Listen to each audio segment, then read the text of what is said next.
fermez les yeux, inspirez profondément. Imaginez que vous êtes au milieu d'un désert immense et frais, sous une voûte étoilée à perte de vue. Le vent caresse doucement les grains de sable. Vous êtes-vous déjà demandé si ce sable sous vos pieds pouvait dissimuler des secrets capables de bouleverser toute notre vision de l'histoire? Aujourd'hui, nous allons parler de l'incroyable. Nous avons appris que l'arme nucléaire est une invention du milieu du XXe siècle. Mais, et si nous nous trompions? Et si ce déluge de feu qui a anéanti les cités bibliques de Sodome et Gomorrhe n'était pas le fruit d'une colère divine, mais l'explosion d'une véritable arme de destruction massive? Dans cette vidéo, nous allons lever le voile sur les mystères des tablettes sumériennes, des textes qui décrivent avec une précision glaçante des événements ressemblant étrangement à une guerre nucléaire. Je vous le promets, les faits que vous allez entendre aujourd'hui vous feront voir nos mythes sous un jour totalement nouveau. Êtes-vous prêt à découvrir cette vérité enfouie que le temps a si longtemps cachée? Installez-vous confortablement, détendez-vous, et plongeons ensemble dans ce mystère antique. Et pendant que vous m'écoutez, réfléchissez et dites-moi en commentaire, nos ancêtres auraient-ils pu posséder des technologies dont nous commençons à peine à soupçonner l'existence? Pour saisir toute l'ampleur de cette énigme, nous devons remonter le temps de plusieurs millénaires. Bienvenue en Mésopotamie ancienne, sur les terres beaux et fertiles entre le Tigre et l'Euphrate. C'est ici, selon l'histoire officielle, qu'est née la première civilisation humaine, les Sumériens. Ce peuple semble avoir surgi de nulle part, doté de connaissances prodigieuses en astronomie, en mathématiques, en médecine et en architecture. Ils nous ont laissé des millions de tablettes d'argile gravées en écriture cunéiforme. Pendant longtemps, ces écrits n'ont été vus que comme des recueils de mythes, des contes divins ou de simples registres de commerce. Pourtant, au milieu du XXe siècle, des chercheurs ont commencé à traduire des textes qui ont provoqué une véritable onde de choc. Ils y racontaient l'histoire de dieux descendus du ciel, des êtres qui possédaient des armes terrifiantes. Plus troublante encore, ces textes décrivaient un conflit entre ces puissances supérieures, une guerre qui aurait mené à une catastrophe sans précédent au Proche-Orient. Déroulons ensemble le fil de ces textes ancestraux et voyons comment ils résonnent avec nos légendes et les découvertes géologiques les plus récentes. Commençons par l'histoire la plus célèbre, celle que tout le monde connaît ou presque, le récit biblique de Sodome et Gomorrhe. Traditionnellement, on raconte que ces cités ont été détruites par une pluie de feu et de soufre pour punir les péchés de leurs habitants. Mais essayons d'analyser ce récit sous un autre angle. Imaginez la scène, un éclair soudain, plus brillant que 1000 soleils, une tempête de feu qui réduit instantanément en cendres les bâtiments et les habitants. Une colonne de fumée s'élevant vers le ciel, comme la fumée d'une fournaise. Ça ne vous rappelle rien? C'est une description frappante d'une explosion nucléaire. Pendant longtemps, on a cru qu'il s'agissait d'une simple métaphore poétique ou du récit exagéré d'une éruption volcanique. Sauf qu'il y a un problème majeur dans la région de la mer Morte, là où se situaient ces villes, il n'y a et il n'y a jamais eu de volcan actif. Pour preuve, des expéditions archéologiques modernes ont découvert sur les rives de la mer Morte d'étranges billes de soufre pur, littéralement incrustées dans la roche. Ce type de soufre n'existe pas à l'état naturel. Il ne se forme qu'à des températures incroyablement élevées, bien au-delà de ce que peut produire un simple incendie ou même un séisme. C'est le premier indice qui nous oblige à remettre en question la version officielle. Mais que cache réellement ce récit biblique? Pour le comprendre, nous devons remonter aux sources originelles. La Bible, malgré sa grandeur, reste un texte qui a été maintes fois remanié, réécrit et édité au fil des siècles. À l'inverse, les tablettes d'argile sumériennes, figées par les flammes d'incendies antiques, nous sont parvenues dans leur état primitif. Elles précèdent les textes bibliques de plusieurs millénaires. Ces tablettes contiennent un récit détaillé des événements qui ont conduit à l'anéantissement des cités de la plaine. Les textes sumériens nomment ces dieux les Anunnaki. Selon les travaux de certains linguistes, une guerre de pouvoir impitoyable aurait éclaté entre les clans de ces êtres supérieurs. Et c'est au cours de ce conflit qu'il fut décidé de recourir à l'arme de la dernière chance. On imagine souvent, à tort, que les peuples de l'Antiquité étaient primitifs, limités à des combats à l'épée de bronze. Pourtant, l'épopée d'Héra vient briser ce mythe. Dans ce texte, un dieu nommé Héra décide de déployer ce que les écrits appellent les armes de la terreur. Le récit décrit un arsenal sans égal, dissimulé dans un lieu secret et dégageant une lumière insoutenable. Nous sommes bien loin d'une simple épée ou d'une lance. Cela ressemble étrangement à la description d'une technologie de pointe. Reprenons depuis le début. Comment les Sumériens décrivaient-ils exactement l'usage de cette arme? Les textes anciens racontent qu'avant l'impact, les dieux auraient fui leur cité à bord de vaisseaux volants. Ils savaient que l'irréparable était sur le point de se produire. L'épopée des rats contient d'ailleurs des passages d'une précision glaçante. On y lit que l'arme fut déchaînée et qu'elle frappa la terre avec une telle violence que non seulement les hommes périrent, mais que plus aucune plante ne put jamais repousser sur ce sol. Pensez-y un instant. S'il ne s'était agi que d'un simple incendie, la nature aurait fini par reprendre ses droits avec le temps. Les cendres auraient même servi de fertilisant. Pourtant, les Sumériens décrivent une stérilisation totale de la terre, un anéantissement qui a perduré pendant des siècles. Pour balayer l'idée d'une simple sécheresse, tournons-nous vers un exemple contemporain frappant. La zone d'exclusion de Tchernobyl ou les sites d'essai du Nevada. Là où une arme nucléaire explose ou qu'une fuite radioactive majeure survient, la Terre devient impropre à toute forme de vie. La structure même du sol est altérée en profondeur. Sans connaître le mot radiation, les scribes sumériens en décrivaient pourtant les effets exacts. Ils évoquaient une force invisible empoisonnant l'eau et condamnant la Terre à la stérilité. C'est une coïncidence troublante qui ne peut laisser indifférent quiconque analyse ces textes avec un esprit ouvert. Poursuivons notre plongée au cœur des mystères en nous intéressant à un point géographique bien précis. Les textes sumériens évoquent un lieu qui aurait été la cible principale d'une attaque, ce qu'ils décrivent comme le spatioport des dieux. De nombreux chercheurs en histoire alternative, après avoir analysé cartes et textes anciens, sont convaincus que ce site se trouvait sur la péninsule du Sinaï. Selon la légende, c'est là que se situait le centre de communication et de contrôle des vols, un point névralgique que le camp adverse était déterminé à anéantir à n'importe quel prix. C'est ici que les choses deviennent vraiment fascinantes. On a longtemps cru que le Sinaï n'avait toujours été qu'un désert de sable sans vie, mais les données géologiques racontent une toute autre histoire. Une découverte stupéfiante en témoigne. Au cœur de la péninsule, il existe une vaste zone recouverte de pierres calcinées et noircies. Or, ces roches n'ont absolument rien de volcanique. Elles semblent avoir été soumises à une chaleur colossale venant du ciel, comme si la terre avait été brûlée par une loupe gigantesque. Plus troublant encore, par endroits, le sable a fusionné pour se transformer en fragments de verre verdâtre. C'est exactement le même type de verre que celui retrouvé sur le site d'Alamogordo en 1945, juste après l'explosion de la première bombe atomique. Plongeons encore un peu plus loin dans les méandres de l'histoire, pour revenir vers la vallée de la mer Morte, là où se dressaient autrefois Sodome et Gomorrhe. Selon certains textes, ces cités n'auraient pas été détruites intentionnellement, mais se seraient simplement trouvées sur le passage d'une onde de choc dévastatrice, comme une sorte de cible collatérale. Le récit biblique de la chute de Sodome contient un épisode particulièrement troublant, l'histoire de la femme de Lot. Les anges venus sauver Lot ordonnèrent à sa famille de fuir la ville sans jamais regarder en arrière. Mais son épouse désobéit. Elle se retourna pour contempler le désastre et fut instantanément transformée en statue de sel. On interprète souvent ce mythe comme une parabole sur la curiosité punie, mais si nous l'analysions plutôt sous l'angle de la physique, ce récit ressemble à s'y méprendre aux effets du rayonnement thermique lors d'une explosion nucléaire.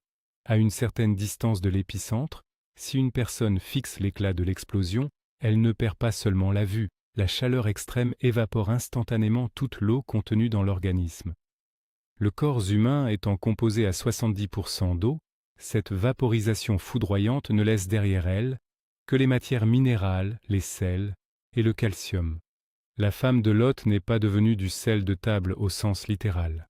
Son corps a subi une cristallisation et une carbonisation immédiate sous l'effet d'une onde thermique colossale.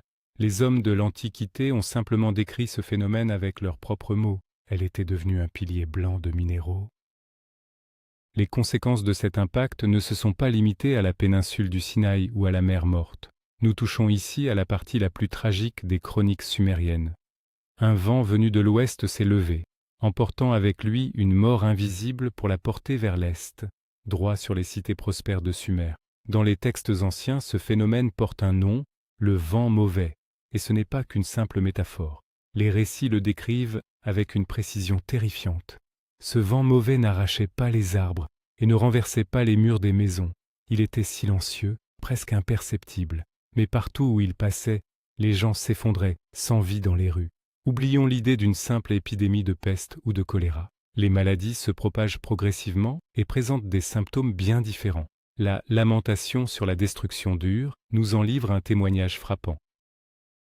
Le texte raconte que les victimes crachaient du sang, que leur peau se couvrait d'ulcères atroces et que leurs cheveux tombaient. Leur corps brûlait de l'intérieur, alors qu'aucune flamme n'était visible à l'extérieur. L'eau des fleuves devint amère et toxique. Personne ne put en réchapper. Même les dieux, à l'abri dans leur temple, durent à s'enfuir dans la panique, car cette arme invisible ne faisait aucune distinction. Ce que décrivent les Sumériens n'est pas une maladie. Ce sont les symptômes cliniques, précis et absolus, d'un syndrome d'irradiation aiguë sévère causé par des retombées radioactives. Imaginez l'effroi qui a dû saisir les habitants de cette métropole antique. La cité d'Ur était le joyau de la civilisation. Des zigouras monumentales, des marchés bouillonnants de vie et des jardins luxuriants. Et soudain, sans raison apparente, le ciel s'obscurcit. Une malédiction invisible s'abat sur la ville. Les textes des Lamentations sur Ur sont d'une intensité déchirante. Ils racontent comment des mères, impuissantes, en venaient à abandonner leurs propres enfants. Comment riches et pauvres pourrissaient vivants, enfermés dans leurs demeures. Un silence de mort a envahi les rues, seulement brisé par les gémissements des agonisants. On pourrait croire que les auteurs de l'époque exagéraient les faits pour le plaisir du drame. Mais alors, pourquoi avoir choisi des symptômes aussi spécifiques ? Si l'on compare ces récits aux témoignages des survivants d'Hiroshima, la ressemblance est glaçante. Les souvenirs des premiers jours après l'explosion font écho, mot pour mot, aux lamentations sumériennes. Il est question d'un poison invisible qui tue lentement, dans une agonie atroce, saignement des gencives, épuisement total, vomissement de sang. Les Sumériens décrivaient un vent sans odeur et sans couleur, mais qui arrachait les âmes. Comment un peuple de l'Antiquité aurait-il pu inventer les symptômes d'une irradiation avec une telle précision médicale, sans jamais y avoir été confrontés ? La réponse semble évidente. Ils n'ont rien inventé. Ils se sont contentés de documenter ce qu'ils voyaient de leurs propres yeux. Penchons-nous de plus près sur la réaction des dieux, les célèbres Anunnaki. Les récits anciens sont formels. Lorsque le vent maléfique a déferlé sur les cités de Sumer, les hauts dirigeants ont immédiatement compris l'ampleur du désastre. Ils n'ont pas cherché à combattre ce vent par la magie ou des incantations. Au contraire, ils ont agi exactement comme nous le ferions aujourd'hui face à une menace radioactive. Ils ont fui. Les tablettes décrivent comment ces dieux ont rejoint leur vaisseau céleste. Prenant de l'altitude, ils ont observé avec horreur depuis le ciel l'agonie de leur propre civilisation. Ce récit brise totalement l'image traditionnelle de divinités omnipotentes maîtres de la nature. Ici, ces êtres apparaissent vulnérables, impuissants, face à l'arme qu'ils ont eux-mêmes déchaînée. L'exemple de la déesse Ishtar est particulièrement frappant. Les textes racontent ses sanglots alors qu'elle contemplait, depuis les cieux, sa magnifique cité d'Uruk se transformer en un vaste cimetière. Elle hurlait sa douleur, maudissant le jour où ils avaient choisi de recourir aux armes de terreur. Une telle réaction est totalement étrangère aux dieux de la mythologie classique, d'ordinaire insensibles au remords. C'est l'attitude d'êtres de chair et de sang qui, après avoir commis une erreur irréparable, assistent impuissants aux conséquences d'un désastre écologique planétaire, incapables de protéger leur propre demeure sur Terre. Qu'est-il devenu de ces terres une fois que le vent mauvais s'est enfin apaisé ? Les récits anciens sont formels. Pendant des décennies, Sumer est restée une terre sans vie. L'eau était empoisonnée et le sol, devenu stérile, ne donnait plus aucune récolte. Ceux qui tentèrent de regagner leur cité furent frappés par un mal mystérieux et moururent peu après. Ce fut la fin brutale de la grande civilisation sumérienne. Si les Akkadiens et les Babyloniens s'y installèrent plus tard, la splendeur originelle de ces cités était perdue à jamais. L'histoire officielle explique cette chute par des changements climatiques ou des invasions de nomades. Pourtant, une preuve géologique vient balayer ce récit trop simpliste. Lors de fouilles en Irak, dans les couches de terre correspondant à l'effondrement de Sumer, des archéologues ont mis au jour des anomalies troublantes. À certains endroits, des squelettes gisaient à même le sol, en pleine rue, comme si la mort les avait fauchés instantanément. Mais le plus frappant reste la présence, dans ces strates antiques, d'un taux anormalement élevé d'isotopes radioactifs. Bien que la science conventionnelle tente d'y voir un simple bruit de fond naturel, la concentration de ces éléments évoque de manière frappante des retombées radioactives. Cette civilisation n'a pas simplement décliné, elle a été rayée de la carte par la cendre invisible d'un conflit nucléaire antique. Il est fascinant de voir comment le souvenir de cet événement s'est transformé au fil des siècles. Ce que les Sumériens décrivaient comme une guerre entre êtres technologiquement avancés, accompagnée de retombées radioactives, est devenu avec le temps un dogme religieux. Pour les anciens Hébreux, ce récit s'est mué en l'histoire de Sodome et Gomorrhe. L'arme absolue est devenue le feu divin tombé du ciel et le vent mauvais des anges de la mort. On dit souvent que les religions sont nées de la peur de l'homme face aux forces de la nature, comme les orages ou les séismes. Mais ces textes anciens nous montrent un tout autre mécanisme, la métamorphose de détails techniques en mystique pure. L'éclat d'une explosion nucléaire est devenu la lumière insoutenable du visage de Dieu. Les radiations invisibles, elles, ont été réinterprétées comme la colère divine châtiant les pécheurs. Les prêtres de l'Antiquité ont réécrit l'histoire pour en faire un instrument de contrôle moral. Leur message était clair, ne péchez pas, sous peine d'être consumés par le feu du ciel, comme à Sodome. Pourtant, les textes sumériens originaux n'ont aucune dimension morale. Ils se lisent comme le compte rendu froid et terrifiant d'un conflit, de l'usage d'armes de destruction massive et d'un désastre écologique.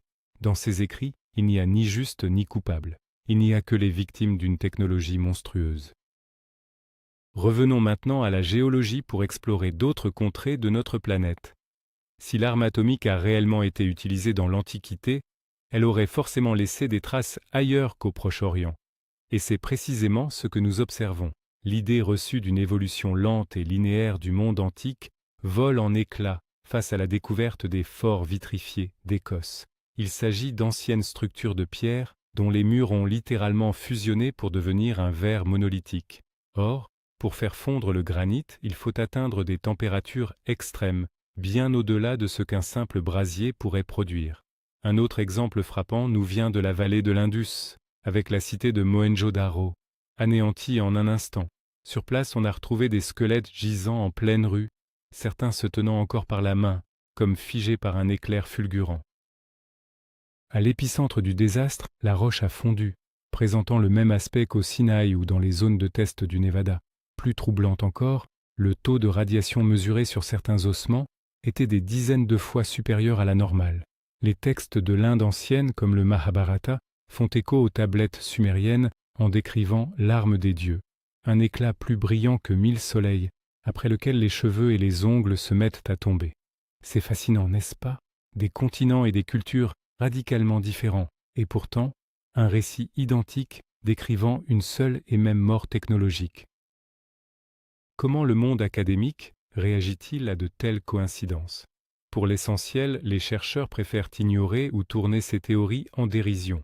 L'idée reçue veut que les travaux d'auteurs comme Zecharia Sitchin ne soient bons que pure fiction, sans aucune valeur scientifique. Là où les linguistes officiels privilégient une lecture métaphorique, les textes originaux racontent une toute autre histoire.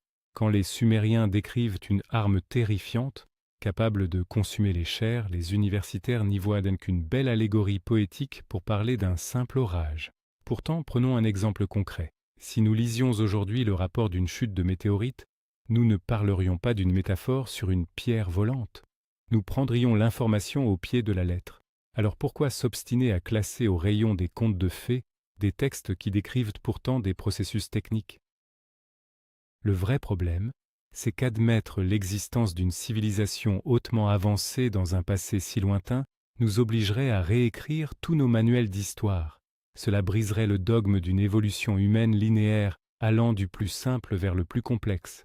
Il est donc bien plus confortable de voir dans les sables vitrifiés du Sinaï un caprice de la nature et de traiter les symptômes de radiation décrits dans les textes comme de simples coïncidences fortuites. Mais pour ceux qui gardent l'esprit ouvert, ces tablettes sumériennes résonnent comme un cri venu du fond des âges, nous avertissant de ce qui s'est un jour déjà produit. Prenons un instant pour écouter le silence de la nuit et réfléchir à l'incroyable portée de ce que nous racontent ces tablettes ancestrales. La chute de Sodome et Gomorrhe n'était qu'un épisode mineur au sein d'un conflit bien plus vaste d'envergure planétaire.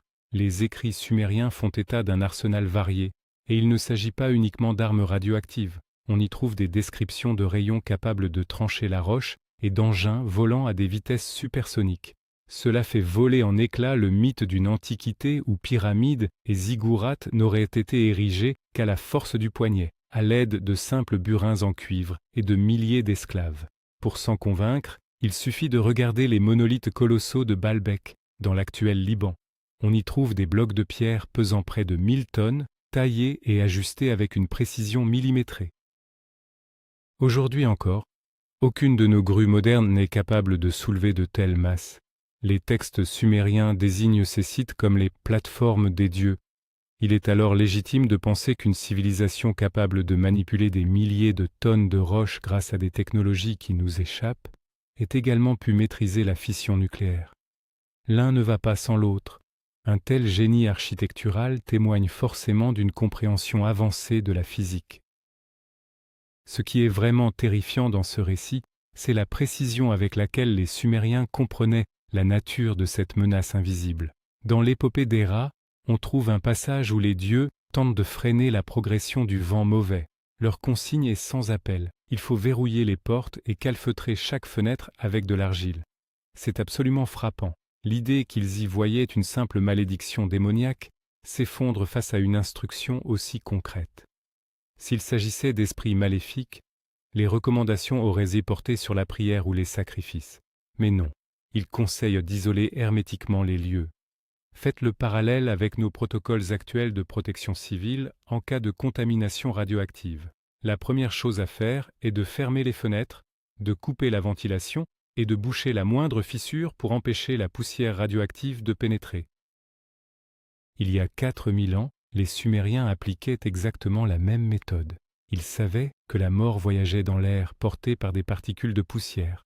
Seuls ceux qui parvenaient à se terrer dans des abris souterrains profonds ou qui scellaient soigneusement leur maison avec de la résine et de l'argile avaient une chance de s'en sortir. C'est une compréhension technique totalement pragmatique des propriétés physiques d'un nuage radioactif. Nous arrivons maintenant à une énigme fondamentale. Où sont donc passés les vestiges de ces dieux, ceux-là même qui ont déclenché une telle puissance? Selon les textes sumériens, nombre d'entre eux ont quitté la terre pour de bon, après le cataclysme, abandonnant l'humanité à son sort. Pourtant certains sont restés. La légende raconte qu'ils se seraient éteints ou simplement fondus parmi les hommes. Mais leur héritage semble avoir survécu à travers les grandes dynasties de l'Antiquité, ces élites qui revendiquaient une ascendance divine. Les pharaons d'Égypte, les souverains de Babylone, les rois de l'Inde ancienne, tous affirmaient descendre de ces êtres venus d'ailleurs. Peut-être étaient-ils les héritiers de ceux qui maîtrisaient autrefois ces technologies terrifiantes.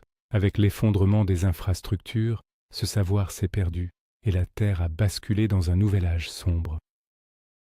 Les survivants sont repartis de zéro, ne gardant en mémoire que des fragments de connaissances, le souvenir de grandes machines volantes et d'un feu dévastateur. Nous, les hommes d'aujourd'hui, sommes peut-être les descendants de ceux qui ont survécu à cet hiver nucléaire antique, reconstruisant la civilisation brique par brique sur les cendres d'une grandeur oubliée. Alors que vous glissez doucement vers le sommeil, imaginez la poussière radioactive retomber lentement sur les ruines des majestueuses ziggourats d'Ur et d'Uruk. Les cités se vident de toute vie, le sable du désert gagne du terrain, recouvrant inexorablement les rues et effaçant les stigmates de la tragédie. La nature reprend ses droits, mais elle le fait avec une lenteur infinie. Des siècles s'écoulent avant que les nomades ne foulent à nouveau cette terre. Ils y découvrent d'immenses collines sous lesquelles dorment des métropoles défuntes et commencent à forger des légendes. Ils ramassent des éclats de verre sculptés par la chaleur pour en faire des amulettes, sans se douter qu'ils manipulent le feu figé de la mort. Brisons ce mythe? Non. Le temps ne détruit pas tout. Au contraire, il préserve la vérité pour ceux qui sont prêts à la chercher. Prenez l'exemple de ces célèbres tablettes d'argile. L'incendie qui aurait dû les réduire en miettes n'a fait que cuire la terre, la rendant éternelle, aussi dure que la pierre.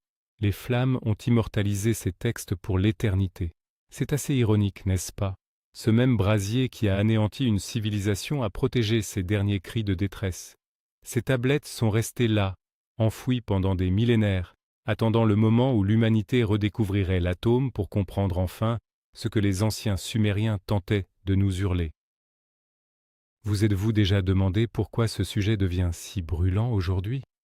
C'est peut-être parce que nous nous trouvons exactement au même carrefour que les Anunnaki il y a des millénaires. Nous avons accumulé des arsenaux capables d'anéantir notre planète des dizaines de fois. Pourtant, nous nous berçons de l'illusion que l'homme moderne est trop rationnel pour s'en servir. Nous voulons croire en cet équilibre des puissances, mais la fragilité de notre monde saute aux yeux à chaque nouveau conflit, à chaque nouvelle crise.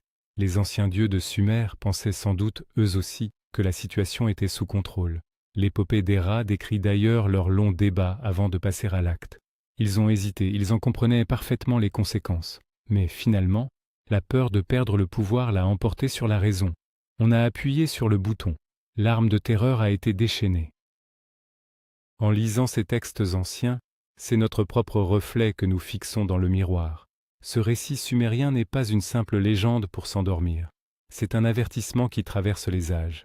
Un rappel brutal qu'une technologie de pointe ne garantit en rien la sagesse et qu'une civilisation entière peut être réduite en poussière en un seul jour. Imaginez un archéologue du XIXe siècle déchiffrant ces signes cunéiformes à la lueur d'une lampe à pétrole. Il traduit des récits parlant d'un feu tombé du ciel, d'une maladie invisible, et n'en croit pas ses yeux. Pour lui, tout cela relève de la pure fantaisie, car la radioactivité n'a pas encore été découverte. Mais pour nous, citoyens du XXIe siècle, chaque mot gravé sur ces tablettes prend un sens glaçant et d'une précision absolue. Pour balayer définitivement l'idée d'une simple coïncidence, penchons-nous sur une analyse linguistique frappante. Les termes sumériens utilisés pour décrire les ravages du vent mauvais n'ont aucun équivalent dans les descriptions des maladies ordinaires de l'époque. Ils ont dû forger un nouveau vocabulaire pour décrire l'inédit, la décomposition de la chair sur un corps encore vivant, l'eau devenue mortelle, un poison invisible flottant dans l'air. Ce sont les mots d'hommes et de femmes qui tentaient désespérément de documenter une catastrophe dépassant leur entendement, mais dont la nature était bel et bien technologique. Ils nous ont légué ces archives dans l'espoir que les générations futures sachent les décrypter et les comprendre. Ils espéraient par-dessus tout que nous ne commettrions pas les mêmes erreurs fatales. Détendez-vous et laissons notre imagination nous dépeindre la façon dont le monde a repris ses droits. Des millénaires ont passé, les sables du Moyen-Orient ont fini par étouffer toute trace de radiation. Là où s'étendaient jadis des plaines calcinées, l'herbe a de nouveau poussé, même si certains lieux, comme les rivages de la mer Morte, resteront à jamais des déserts de sel, hostiles et sans vie. Le souvenir de la Grande Guerre s'est effacé, muet en un mythe flou évoquant la colère divine. Pourtant la Terre, elle, se souvient de tout. L'illusion d'une histoire perçue comme une ligne droite vers le progrès ne tient plus.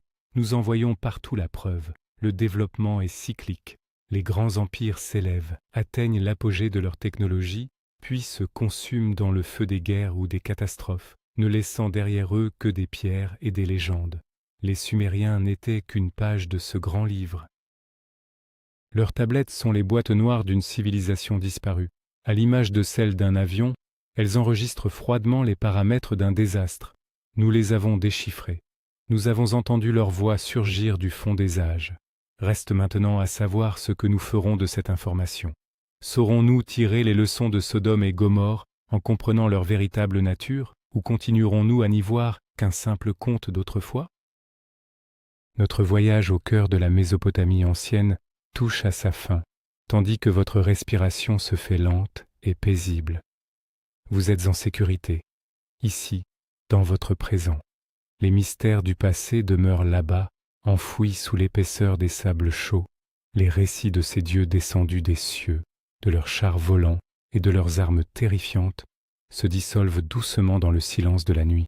Nul ne sait avec certitude qui étaient ces êtres, des voyageurs venus d'un autre monde, les héritiers d'une civilisation terrestre oubliée, ou simplement le fruit de l'imagination visionnaire des scribes de jadis. Pourtant, les indices sont là, ces vers vitrifiés au creux des déserts, les billes de soufre de la mer morte et ces descriptions médicales d'une précision troublante, évoquant le mal des rayons dans des écrits vieux de 4 millénaires. Tout cela dessine le portrait fascinant d'une histoire humaine bien plus vaste et mystérieuse que nous ne l'imaginions. Laissez maintenant ces secrets vous porter vers un sommeil profond et serein. Un songe où vous voyagerez à travers le temps, contemplant la grandeur et les tragédies des époques révolues depuis votre refuge paisible, tout en ressentant la fragilité et le prix inestimable de notre vie d'aujourd'hui. Voilà les secrets incroyables et terrifiants que renferment les anciennes tablettes d'argile sumérienne, ce qui, pendant des millénaires, n'était perçu que comme une métaphore biblique de la colère divine s'abattant sur Sodome et Gomorrhe, se révèle être, après un examen minutieux des sources originales, le récit glaçant de l'utilisation d'armes de destruction massive dans l'Antiquité la plus lointaine. Nous avons parcouru ensemble ce chemin, des mystérieux sables vitrifiés du Sinaï, aux descriptions troublantes du mal des rayons dans La Lamentation sur Ur. Avouez qu'il s'agit là d'un véritable bouleversement dans notre perception de l'histoire. Il semblerait que nous ne soyons pas la première civilisation sur cette planète à avoir appris à scinder l'atome et, malheureusement, pas la première non plus à avoir utilisé cette puissance pour anéantir ses semblables. Cette histoire nous enseigne que le temps est cyclique et que la technologie, lorsqu'elle est dénuée de sagesse, ne mène qu'à la transformation des cités en colonnes de sel et en cendres radioactives. J'espère que cette immersion dans les mystères de la Mésopotamie vous a captivé et vous a aidé à vous détendre avant de sombrer dans le sommeil. Merci infiniment d'avoir passé ce moment en ma compagnie et d'avoir regardé cette vidéo jusqu'au bout. Si cette enquête historique vous a plu, n'hésitez pas à vous abonner à la chaîne pour ne manquer aucune de mes prochaines histoires pour s'endormir. Pensez également à laisser un j'aime sur cette vidéo, cela aide énormément la chaîne à se développer. Et maintenant une question pour vous. D'après vous, qui étaient réellement ces Anunnaki, une civilisation terrestre très avancée du passé ou des visiteurs venus d'autres planètes? Partagez vos réflexions dans les commentaires, j'ai hâte de vous lire. Bonne nuit, et que vos rêves ne soient les peuplés que de mystères apaisants.